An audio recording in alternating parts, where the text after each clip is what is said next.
Well, you always need to be prepared for those emergencies. Even more on one income, I think. We are on one income, and it's a below the median income. And we really saved and saved and saved until we had a good emergency fund. And a life event came along, and we needed it. So I really think that we should work hard to make it our goal to have a good emergency fund, even if the budget's tight. There's two types of emergency funds we sort of have. We save money every month that we know will get used when something comes up like the car, right? So if the car needs repairs, what you put in savings is going to come back out. So it's not savings forever, it's just savings for a while.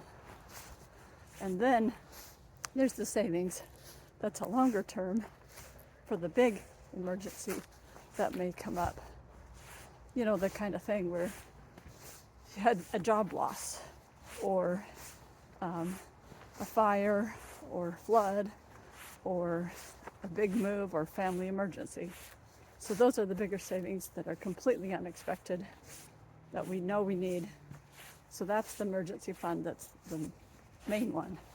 But if we only put money in that one, then every once in a while when the car needs more work, we're going to have to be taking money out of that emergency fund. So we'd like to have at least a smaller amount somewhere for daily emergencies.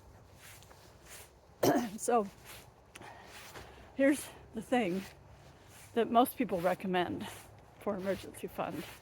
They say 3 to 6 months of income or 3 to 6 months of expenses would be your emergency fund. So that's not what you have to spend. I mean, that is what you have to spend. It's not what you want to spend. So if you thought in an emergency time you could cut back on your food or cut back on a few expenses, you don't have to set that part aside. But you need to set aside the amount to give you peace. No, I just looked at it 3 to 6 months. You can choose what you feel is best, but living on one income, I kind of feel better if we have 6 months or 5 or 6 months, because we don't have anything to fall back on. Our full income would be lost if it was lost, and it might take some time to get going again, and we want to have the peace of mind that money in the bank can give you. So here's how to build and maintain it. Well, first of all, everything you could do every month to save. And sometimes that's really hard. Every month, every little bit adds up. Like when I was doing the groceries and I started just building up a stock for storage, every little bit added up. And with the emergency fund too, whenever you save little bits here, little bits there, every little bit really makes a difference. So cutting back wherever you can is just so important. You know, some of the things we've cut back on, you know, we don't eat out as much as we used to. Well, that wasn't even a ton, but we've way cut back on that. And it does save us a lot of money. Now, I'd say everybody has to do that, but you can look and find, you know, saving $50, $100 here and there, that can really be a big thing over time. So try to think about all the areas you can cut back. But without an emergency fund, when there was a fire, a flood, a move, what would people do? And maybe you have people you can turn to and they don't mind just doling out money, but really, ideally, if you can, you should be thinking about not relying on the people, that you should think about doing whatever you can to be independent, even in future scenarios that haven't come yet. Because the trouble is, they do come.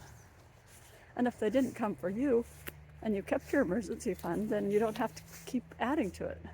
Once you get to the right level, and you don't use it, you have your emergency fund, and you don't have to put more in the future. Now, some people say putting it in a high yield savings account. Well, I don't have a high interest savings account right now, but that's a good idea. Probably should get one. But right now, it's just there And at least it is there and I do have it. So I can feel assured that if needed, we could survive. That gives peace of mind and it's really helpful. So it's interesting looking at your budget and how much we think we need and then how much we really need, because there's two ways to do a budget. Mostly we start with, here's how much money we have, and that's really a good way. How much money I have, divide it all up between the categories and adjust if you went over.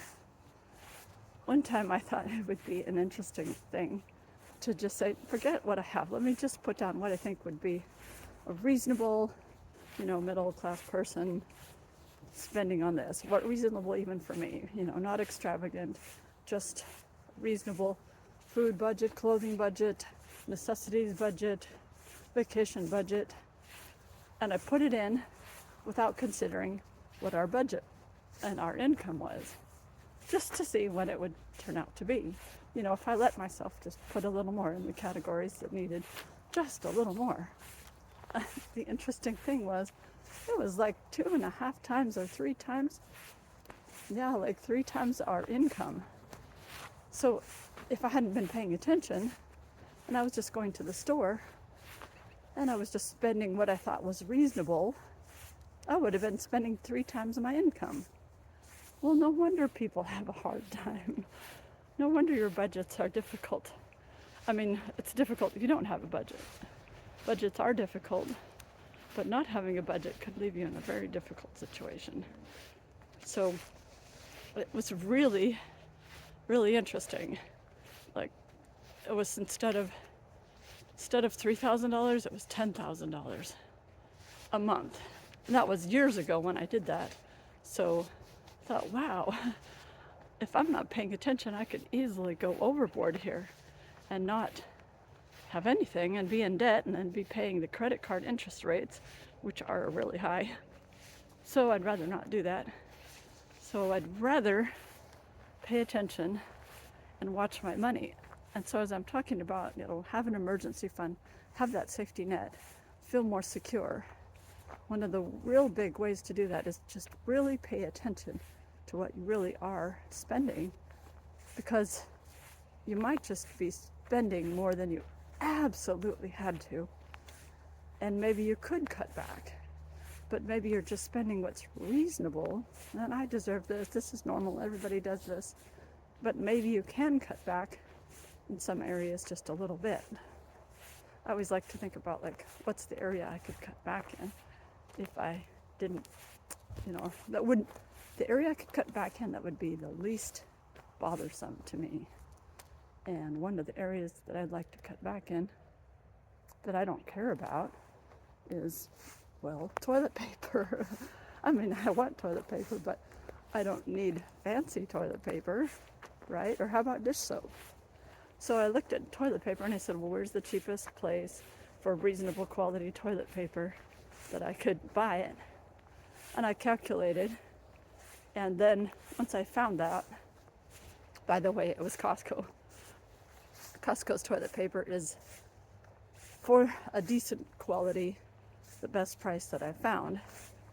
And getting 1-ply toilet paper versus 2-ply toilet paper, well, I wouldn't really care, except that 1-ply you just use double the amount, so it's no big deal. So I stick with the 2-ply because, anyway, it's not really important, just to say that when you watch those little things, you calculate it once, then you know where you buy your toilet paper all the time. I always buy it at Costco.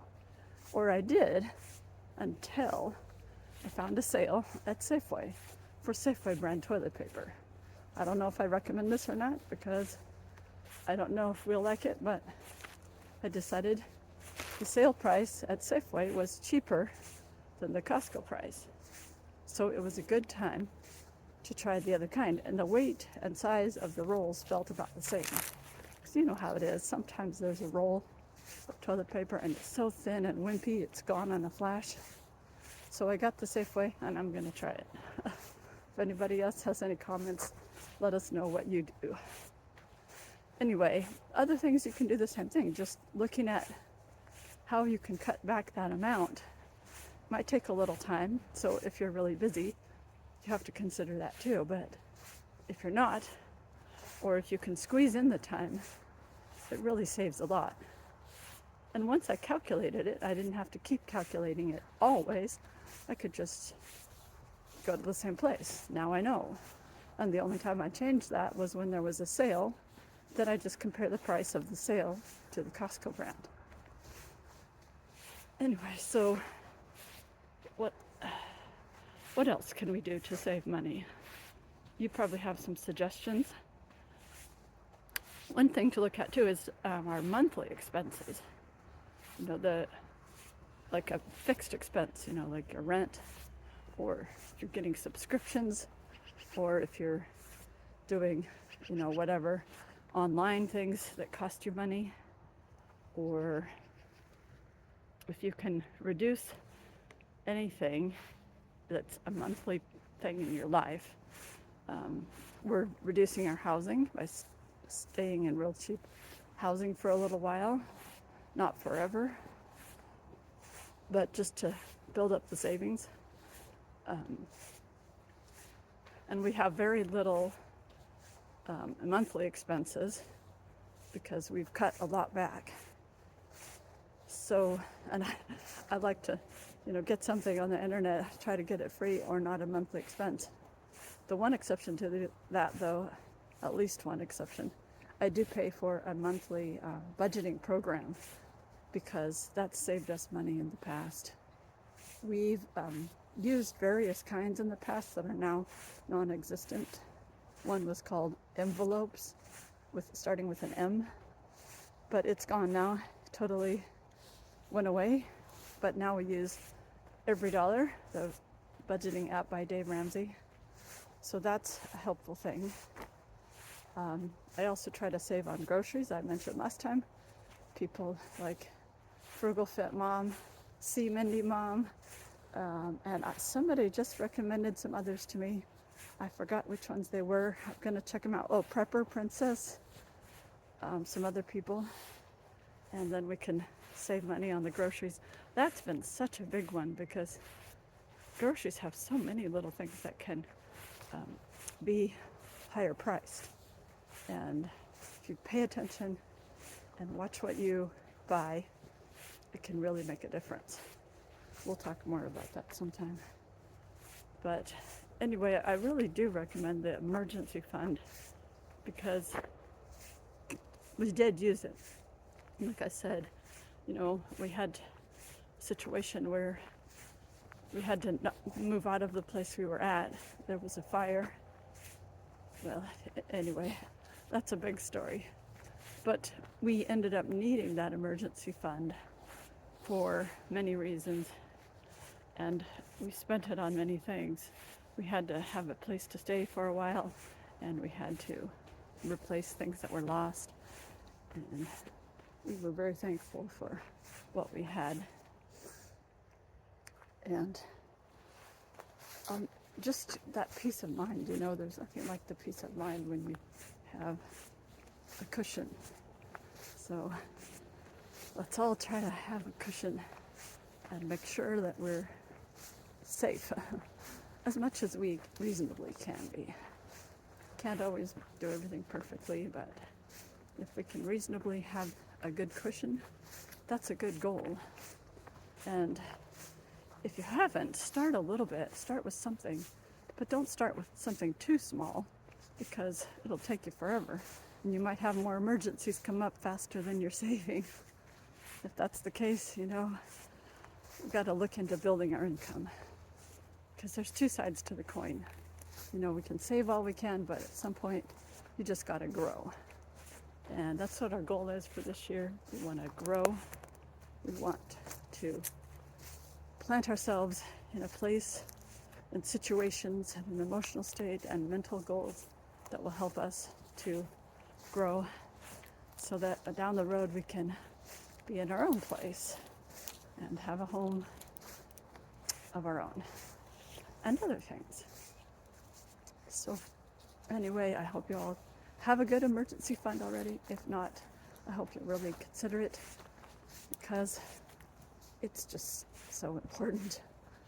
I wouldn't want you to be worried about where you're staying, where you're sleeping, if you had an emergency in your home.